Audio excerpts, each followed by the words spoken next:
HMS Bobcats, Mr. Flighto here. Welcome back to what I hope will be a great 2 days for you here at the Helena Middle School leading up to Thanksgiving break.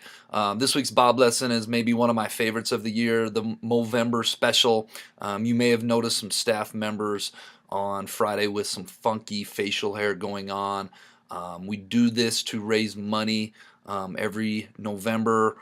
We go without shaving and then we carve it into something crazy, and then you'll see the presentations here in a moment. And we're doing that to collect money, collect spare change, so that we can pay it forward and do some great things for some of our HMS families.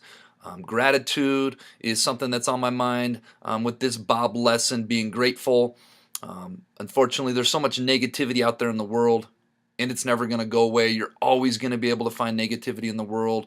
When we reflect on our lives, you're always going to be able to look at our shortcomings, our weaknesses, what we don't have, the adversities that we have in life. Those things are always going to be there. I know some of us have more of it than others, and that's a fact of life, like Mr. A.B. Wright talked about in our assembly a couple weeks ago. One of the keys, I think, in life is to always be reflecting on things that we do have, because we all have so much. Just being in this country, being at Helena Middle School, living in Helena, living in Montana. There's so much to be grateful for. Sometimes we just don't see it because so much of our focus is focused on things that we don't have, or the adversities, or all those things that aren't going right in life. Kind of a humanistic thing, really, and it doesn't matter what age we are. I catch myself doing it all the time.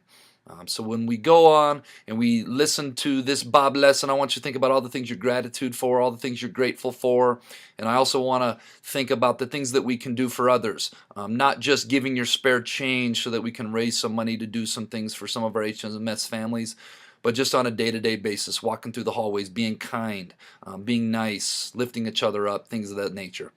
Hope you guys have a great 2 days, and I hope you guys enjoy this Bob lesson. All right, crew, we are off and running on this week's special Bob lesson. This is one of my favorite ones of the year, November Special Edition.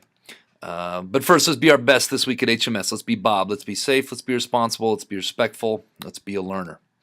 All right, this is a quick story. Shout out Miss Mooney, shared this with me.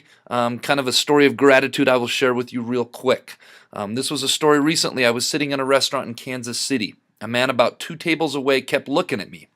I didn't recognize him. A few minutes into our meal, he stood up and walked over to my table, looked down at me, pointed his finger in my face, and said, "You're Captain Plum." I looked up and said, "Yes, sir, I'm Captain Plum." He said, "You flew fighter jets in Vietnam. You were on the aircraft carrier Kitty Hawk. You were shot down. You parachuted into enemy hands and spent 6 years as a prisoner of war." I said, "How in the world did you know that?" He replied, "Because I packed your parachute." I was speechless. I staggered to my feet and held out a very grateful hand of thanks.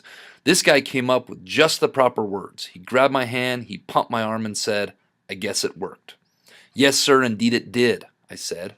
"And I must tell you, I've said a lot of prayers of thanks for your nimble fingers, but I never thought I'd have the opportunity to express my gratitude in person." He said, "Were all the panels there?" "Well, sir, I must shoot you straight." I said, "Of the 18 panels that were supposed to be in that parachute, I had 15 good ones. 3 were torn, but it wasn't your fault, it was mine. I jumped out of that fighter jet at a high rate of speed, close to the ground. That's what tore the panels in the chute. It wasn't the way you packed it." "Let me ask you a question," I said. "Do you keep track of all the parachutes you pack?" "No," he responded. "It's enough gratification for me just to know I've served." I didn't get much sleep that night. I kept thinking about that man. I kept wondering what he might have looked like in a Navy uniform, a Dixie cup hat, a bib in the back, and bell-bottom trousers. I wondered how many times I might have passed him on board the Kitty Hawk. I wondered how many times I might have seen him and not even said good morning, "How are you?" or anything, because you see, I was a fighter pilot and he was just a sailor. How many hours did he spend on that long wooden table in the bowels of that ship, weaving the shrouds and folding the silks of those chutes? I could have cared less until one day my parachute came along and he packed it for me. So the philosophical question here is this: how's your parachute packing coming along? Who looks to you for strength in times of need? And perhaps more importantly, who are the special people in your life who provide you the encouragement you need when the chips are down? Perhaps it's time right now to give those people a call and thank them for packing your chute. See, what I love about this story, HMS Bobcats, is we are all parachute packers. We all have a very special moments every single day. I've been spending a lot of time thinking about every moment and every moment we have in life. Are we taking those moments and building each other up? Are we taking those moments to say something kind to one another, to build each other up, to say something positive, to give somebody a high five, to give somebody a smile, to ask somebody, how's your day going? These are the special moments that we have every day, moments of gratitude.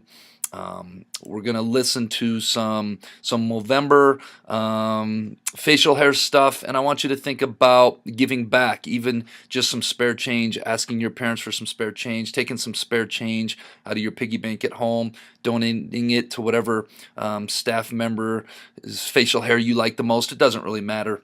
The point of Thanksgiving and the point of this time in life is to think about the gratitude we have for others and to pay it forward to other people. Hello, students of Helena Middle School. Let me tell you something. There's a new sheriff in town. He's sitting right here. And we have a fundraiser going on. It's a very important one. It's a fundraiser to get some money for groceries and food for needy Helena Middle School families. So I want you to vote for me. You don't vote for me, the new sheriff here is going to lock you up into jail and throw away the key. Got the message? Any guy can grow a beard. Hey, this is Mr. Franzen. A vote for me is a vote for the stars and the stripes. And they're awesome. You gotta zoom in. This is Mr. Flato, and I approve this message. What's up, HMS? Mr. Hogan here. As you can see, I went out last night fishing. I got my fishing line here. Got this fish hook stuck to my lip. Doesn't feel good. Don't know if any of you ever got stuck by a fish hook, but it does not feel good. But anyways, I'm hoping you all are hooked on learning, and I hope you cast your vote for me. Thank you, HMS. Oh, hello, HMS. It's time for the 7th annual Movember. So, if you want to vote for an awesome stash like this right here. Ooh, it's sharp. Watch out. Vote. Bring your change.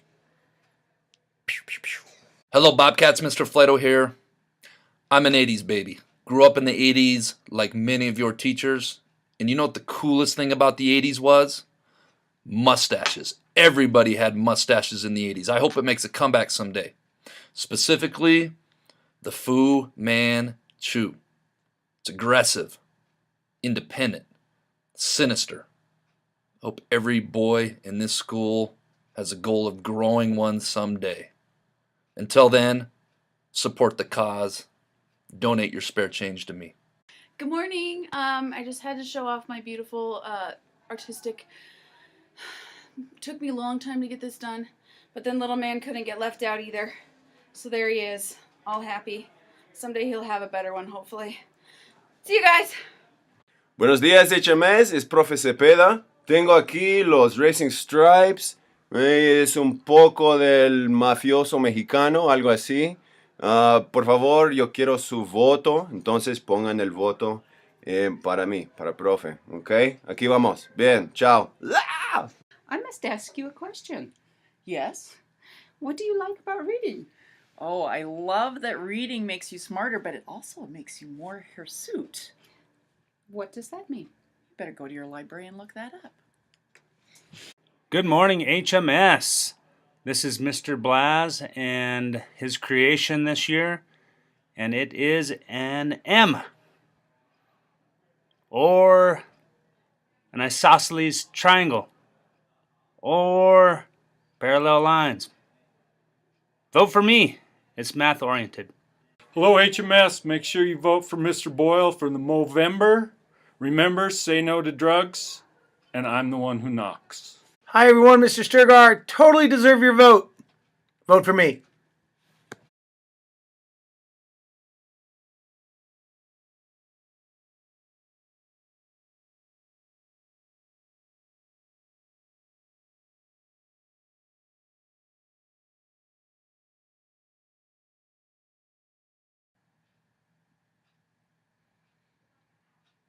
And that brings us to this week's quote of the week, which is, spend more time being thankful for what you have instead of what you don't have. We don't get everything in this life, and so much of life is perspective. If we look and we stay focused on all the blessings in our life, all the things we have, all the grace that we're shown, I think we'll be a lot happier individuals. That brings us to this week's JellyBean question of the week. Winners, which was Morgan Edmondson, Ryan Freisinger, Phoebe Hale, Will Krings, and Owen Gomez. Come see me on your own time for some JellyBeans. Last week's answer was the letter R. This week's JellyBean question of the week is, two babies were born at the exact same moment, but do not have the same exact birthdays. How is this possible? If you think you know, submit your answers into the Bob box no later than Tuesday this week, and wait and see if you're a winner on next week's Bob lesson. All right, Bobcats, let's make it a great 2 days before Thanksgiving break.